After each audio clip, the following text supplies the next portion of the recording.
वंदे मातरम मित्रों, आप सभी मित्रों का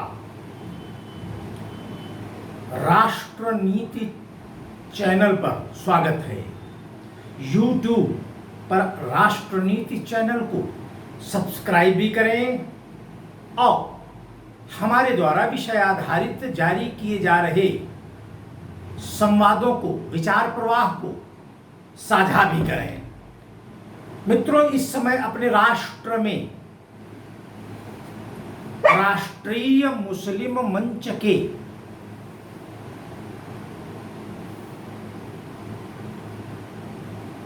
एक कार्यक्रम में भारत भूमि के समाज संगठन के प्रमुख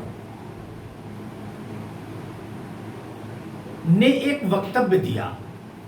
वक्तव्य धार्मिक नहीं था, वक्तव्य सामाजिक था, उसका संदर्भ सामाजिक था।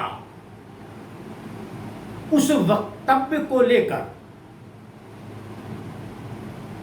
राजनैतिक जीवन में जो लोग सामाजिक जीवन को आधार बनाकर राष्ट्र के साथ साजिशें करते चले आ रहे थे, उनके अंदर एक विचलन की स्थिति अनुभव की गई। तत्काल वह सब भारत में सक्रिय विदेशी मीडिया को आधार बनाकर इस राष्ट्रीय एकता के प्रयास को झुठलाने और विफल करने में लग गए। मित्रों, इतना ही बोला गया कि हमारा, आपका और उनका डीएनए एक है। इस विषय पर राजनीति को किसी भी तरह का कोई वक्तव्य नहीं देना था। फिर भी राजनैतिक नरगिद्धों ने भारत भूमि पर इस राष्ट्रीय एकता के प्रयास पर भी राजनीति की गई।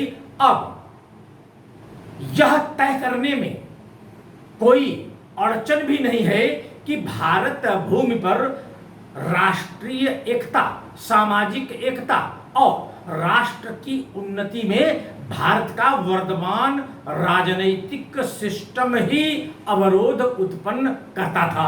यही जानने के लिए हमारे पूज्य सरसंघ चालक जी ने एक वक्तव्य दिया। उस वक्तव्य का अर्थ हम सबको पारदर्शी चरित्र और विचार प्रवाह की प्रणाली से निकालना पड़ेगा। जब हम यह कहते हैं कि हम सब वसुधैव कुटुंबकम के आधार पर भारतीय संस्कृति के पोषक हैं, संरक्षक हैं एवं संवर्धक हैं, तो भारतीय संस्कृति में 24 घंटे माने दिन और रात का समन्वित चरित्र ही स्वीकार्य है। रात्रि माने रात्रिचर माने चंद्रमा के अनुयायी, दिन माने दिनचर माने सूर्य के अनुयायी। हम सब सूर्य के अनुयायी, वह रात्रिचर चंद्रमा के अनुयायी।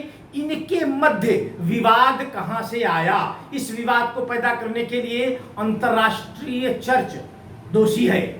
उसने भारत भूमि पर अपने को बचाने के लिए या राजनैतिक परिदृश्य सिस्टम को भारत भूमि पर निरंकुशता से लागू करने के लिए भारत के मूल निवासियों के समक्ष इस्लाम के उन अनुयायियों को संघर्ष हेतु खड़ा कर दिया जो हिंदू समाज से ही धर्म परिवर्तित कर इस्लाम में ले जाए गए थे।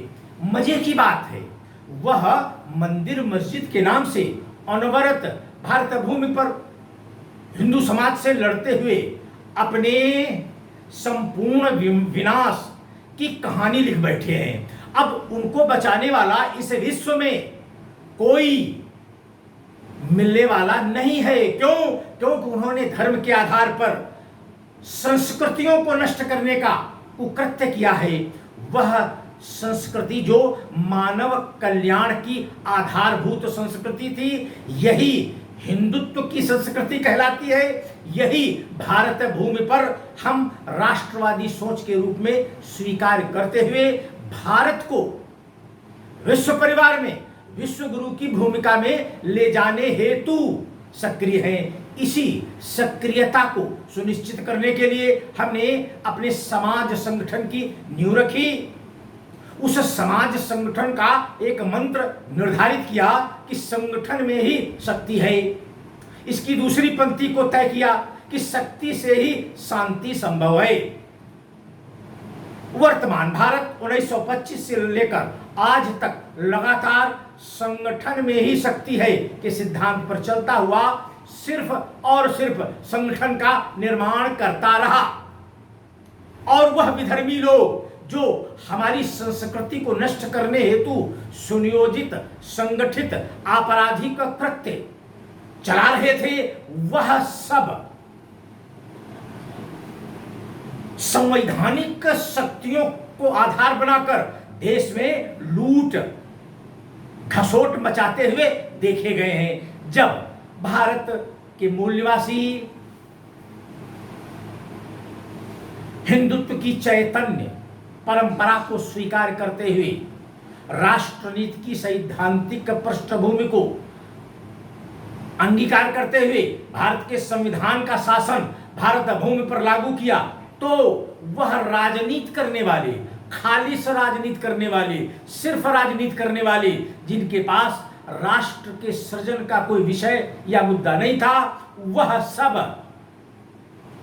पथभ्रष्टता की भूमिका में आचरण करने लगे। वह राष्ट्रीय एकता के प्रयासों को भी खंडित करने हेतु खुलेआम विदेशी मीडिया को आधार बनाकर अवरोध उत्पन्न करने लगे। हम उन सभी तथाकथित राजनैतिक लुटेरे और डकैतों को यह संदेश देना उचित समझते हैं कि वह अब राजनीति ना करें। भारत भूमि पर राजनीति मना है। राजनीति किसी को भी करने नहीं दी जाएगी। जो व्यक्ति इस सिद्धांत को मानने से मना करेगा, उसके जीवन में ऐसी अनेक समस्याएं पैदा हो जाएंगी, जिन समस्याओं से निपटते निपटते ही उस दुष्ट का जीवन व्यर्थ चला जाएगा। उसका किसी भी सामाजिक कार्य में कोई योगदान सुनिश्चित करने नहीं दिया जाएगा। इसलिए हम सबको पूज्य सरसंघ चालक जी के बयान पर राजनीति करने के बजाय उनके बयान को प्रबोधन की परिधि में परिभाषित करो और यह सुनिश्चित करो कि भारत का समाज संगठन हिंदू धर्म से धर्म परिवर्तित होकर अन्य समुदायों में गए हमारे हिंदू समाज को हम उस समाज का ईसाई या इस्लामिक नहीं मानते। हम अभी भी उनको धर्म परिवर्तित हिंदू ही मानते हैं। इसका अर्थ यह हुआ कि हम भविष्य में जब शक्ति अर्जित करेंगे तो उस शक्ति के बल पर ठीक वैसे ही इन तथाकथित मुस्लिम हिंदुओं को परावर्तित करेंगे हिंदू धर्म में, जिस तरह मुगलों ने इन्हें 2-2, 4-4 रुपए में डराकर धमकाकर धर्म परिवर्तित कर इस्लाम और ईसाई बना दिया था। हम सब सिर्फ हिंदू समाज की संख्या कम हो जाने से परेशान नहीं है। यह लोग जो हिंदू धर्म को छोड़कर अन्य संप्रदाय को स्वीकार कर रहे हैं, वह संप्रदाय के सातिर खिलाड़ी, धार्मिक स्कॉलर, वह हमारे इन्हीं स्वबंधुओं को जो धर्म परिवर्तित होकर गए हैं, वह उनका प्रयोग एक राष्ट्र विरोधी यंत्र के रूप में कर रहे हैं। वह उनका प्रयोग भारतीय संस्कृति को मिटाने के लिए कर रहे हैं। हम क्या निर्माण करते जाएं और वो भारत भूमि पर हमारे किए को ही मिटाते चले जाएं? यह क्रम अधिक समय तक हम चलने नहीं देंगे।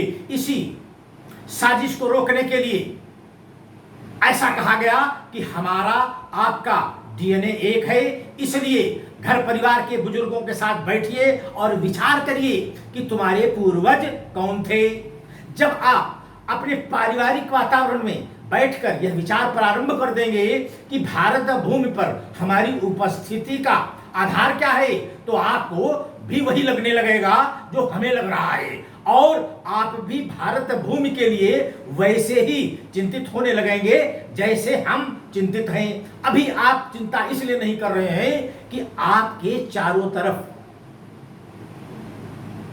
वहाबी इस्लामिक तंत्र ने हमें काफिर बताकर आपको हमें मारने के लिए उत्साहित, प्रेरित और उद्वेलित किया था। हम आपके मानस पटल पर भरी हुई इन धूर्त रणनीतियों को निकालकर उसमें मां भारती का एक विचार डालना चाहते हैं, ताकि आप भारतीयों के साथ मिलकर भारत को बनाने में अपनी ऊर्जा व्यय करें। अभी आप विधर्मी, विदेशी, वहाबी तंत्र के जरिए भारत में रहते हुए, भारत का खाते हुए, भारत के ही विकास में अवरोध सिर्फ इसलिए पैदा कर रहे हैं कि हम सिर्फ धर्म को मानते हैं। धर्म आपका सनातन ही है। आप पथभ्रष्ट लोग हो जो अपनी सनातन संस्कृति को छोड़कर अन्य विधर्मी संस्कृतियों को लालच, डर और भयवश स्वीकार किए हो। हम फिर पुनः आपके समक्ष यही स्थितियां पैदा करेंगे, आपको सामूहिक रूप से परावर्तित करते हुए वापस हिंदू समाज की संख्या में जोड़ेंगे, और फिर हम विश्व परिवार में विश्व गुरु की भूमिका हेतु अजेय यज्ञ करेंगे, अजेय संधान करेंगे, अजेय अनुसंधान करेंगे। आओ हम सब मिलकर सूर्य और चंद्रमा के अनुयायी इस भारतीय संस्कृति को आधार बनाकर भारत को विश्व परिवार में ले चलें, और अपने समाज संगठन को आधार बनाकर भारत के लिए अपनी ऊर्जा व्यय करें। जो लोग भारत में सामाजिक एकता का विरोध कर रहे हैं, उनके दिन चले गए, या वे यह समझ लें कि अब उनका शेष जीवन नरकीय होने वाला है। क्यों? क्योंकि अब बर्दाश्त के बाहर है। भारत माता की जय।